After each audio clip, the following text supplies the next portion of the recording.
Alors bonjour à tous. J'ai décidé de faire un tuto sur une panne d'un aspirateur robot.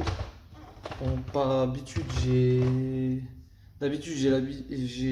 fais plutôt des tutos de panne de véhicules, plus particulièrement sur Audi, peu importe les Audi, mais plus souvent sur les 3 litres V6. Mais là, ça sera un aspirateur robot, donc je vous le fais voir tout de suite et je vous explique la panne tout de suite. Donc voilà l'aspirateur robot en question. C'est un Philips 2 du modèle FCU 8710/01. Ça c'est le modèle. Donc voilà, la panne c'est que il se met en route, il n'y a pas de problème, mais en fait il n'y a qu'un moteur sur deux qui fonctionne. Pas un moteur de d'hélice, mais pas un moteur de balai brosse, mais le moteur en question est celui-ci. Donc en fait, il fait que tourner sur place parce qu'il n'y a qu'un moteur sur deux qui fonctionne. Et c'est des petites bêtes que j'aime bien démonter. J'en ai déjà eu plusieurs et je connais pas mal, donc j'arrive à me débrouiller, à les réparer. Mon ancien, je l'ai changé parce que j'ai envie d'un nouveau jouet. Et, euh, et il ne tenait plus la charge, je faisais que changer les batteries. Et voilà. Mauvaise réputation. C'était un Solac que j'ai gardé quelques années, mais celui-là, le Philips, me convient mieux. 120 minutes d'autonomie et franchement ça fait au moins 3-4 ans que je l'ai, même plus. Et l'autonomie est parfaite et reste à 120 minutes. Voire même plus par moment, c'est bizarre. Mais super niveau autonomie. Là c'est la première panne que j'ai avec.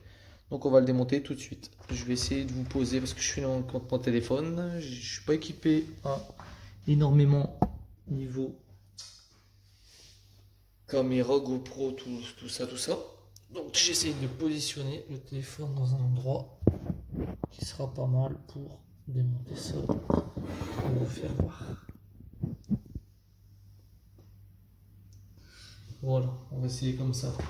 Donc ici, on va retirer les brosses dans un premier temps. Alors, hop, on retire les brosses. J'espère que on voit bien. Voilà, je pense que ça va le faire. Donc on retire les brosses ici, ici. Ensuite, on va retirer la batterie. Hop. Il faut un tournevis plat pour retirer.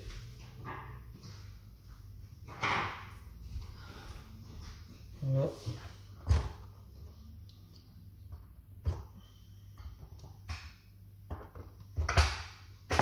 Donc on retire le cache batterie. La batterie est ici. Voilà. On retire la batterie. C'est une cosse simple. Voici la batterie. Ensuite, on va retirer les vis principales. Donc il y a 5 vis qui tiennent ici. 1, 2, 3, 4, 5. On retire ça tout de suite.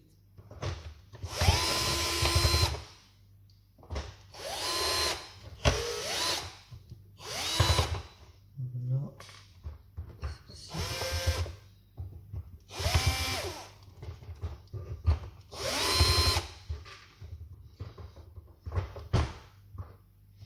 Je vais pas la choper comme ça.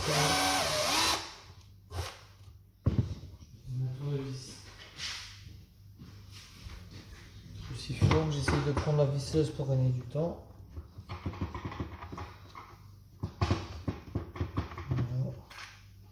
Donc moi, il n'y a pas de placement de produit, hein, je vous le dis, parce que je vois que des youtubeurs, tout ça, ils font des placements de produits, tout ça. Donc moi, j'utilise, je sais pas, on m'a parlé qu'il fallait cacher la marque, tout ça. Mais bon, moi, il n'y a pas de tout ça. J'utilise une visseuse, peu importe. Et la dernière est ici. Donc là, les 5 vis seront retirées pour qu'elles ne peuvent pas sortir. On ne veut pas les bloquer. Pourtant, c'est monté. Je ne comprends pas.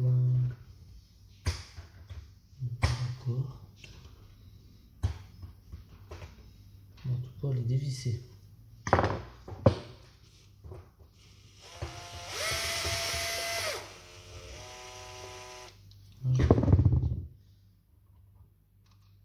Voilà. Donc les 5 vis ici sont démontées. Alors maintenant on aura une vis ici, une vis ici, une vis ici et une vis ici. 4 vis qui retient le où il y a les détecteurs de collision. Donc là on retire ces 4 vis là. Qui vont super bien retirer sans problème. Donc dit.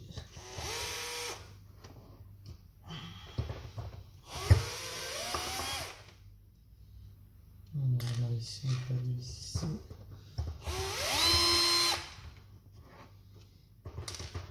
La dernière. Voilà. Donc les 4 vis sont retirées. On peut retirer le support. Donc là on aura support avec les détecteurs. Ce qui est logique. Les détecteurs se déclipsent également. Mais c'est pas ce qui nous importe. Ce qui nous importe c'est de retirer. Ce qui nous importe c'est de retirer le cache. Et le cache tient encore sur quoi? Peut-être les 2 vis moteurs. Ça c'est le moteur aspirant.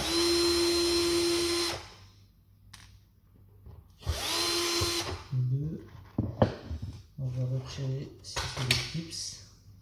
Les petits clips, fais attention de ne pas les casser. Je sais pas s'il y a bien. Je tiens obligatoirement, mais je le retire. Ah oui, c'est vrai. Il y a 2 vis là, je vais le voir. Il y a 2 vis ici, au niveau de la batterie. Donc, si on ne retire pas ça, on ne pourra pas retirer. Bon là, par contre, il faut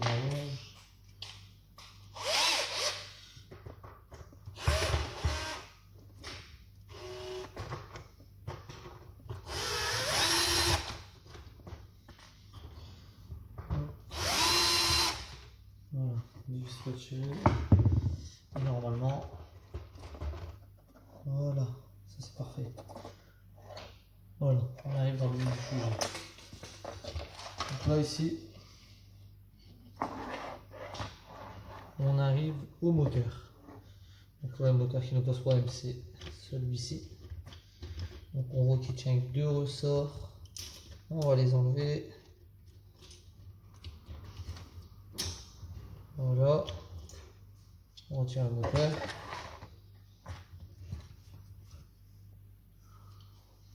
On accède au moteur. Celui qui nous pose problème, c'est juste clipper. Voilà. Et là on a la vis qui tient la roue à tous les pignons.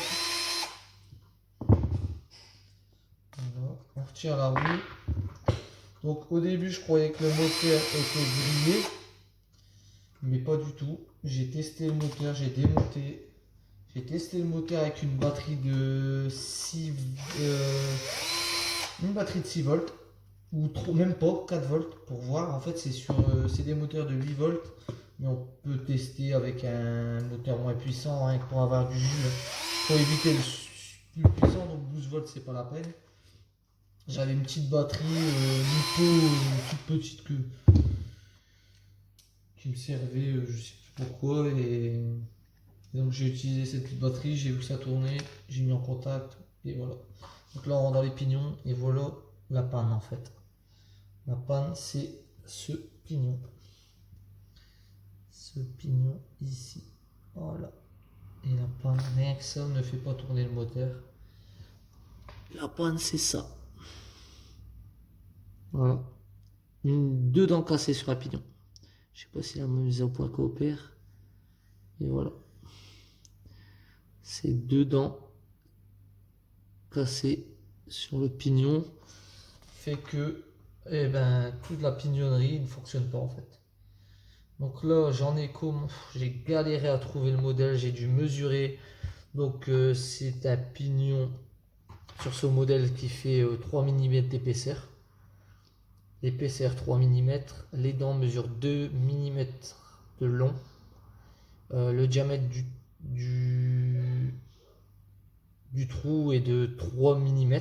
Donc j'en ai trouvé avec un trou de 1 mm que j'ai percé.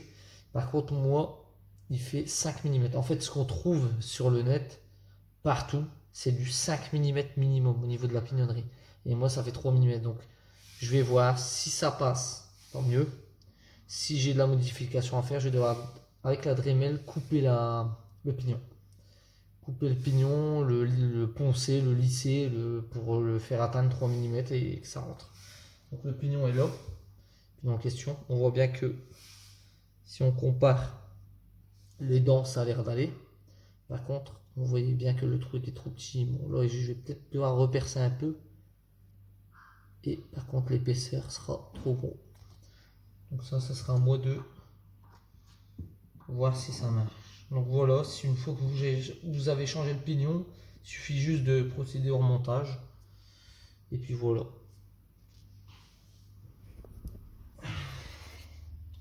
Voilà, je vais faire tout ça et je vous reprends. Donc voilà, le pignon a été rattrapé. Donc de 5 mm, on passe à 3 mm. Par contre, je n'ai pas bien droit. Donc il me reste juste à attraper. On va dire qu'il y en a un qui est un peu encore à 3 mm et demi à côté. Mais sinon là, ça fait le taf. Voilà. C'est du boulot minutieux, mais avec la Dremel, ça va super bien.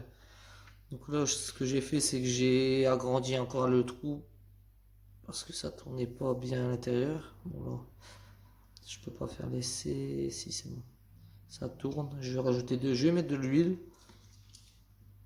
Pareil là ici, je mettrai de l'huile à l'intérieur, tous les pignons, et puis ça devrait le faire. Donc voilà, tout est remonté. Là, il est en charge parce que la batterie était à sec. Et là, on va faire un petit essai. Mais j'ai déjà essayé, ça fonctionne. Il fonctionne parfaitement. Donc on voit bien que d'habitude je l'allumais, il partait à gauche là-bas dans le coin parce qu'il n'y a que le moteur de gauche qui allait, pas à droite. Et là c'est bon. Fonctionne parfaitement. C'est réparé, c'est tout bon.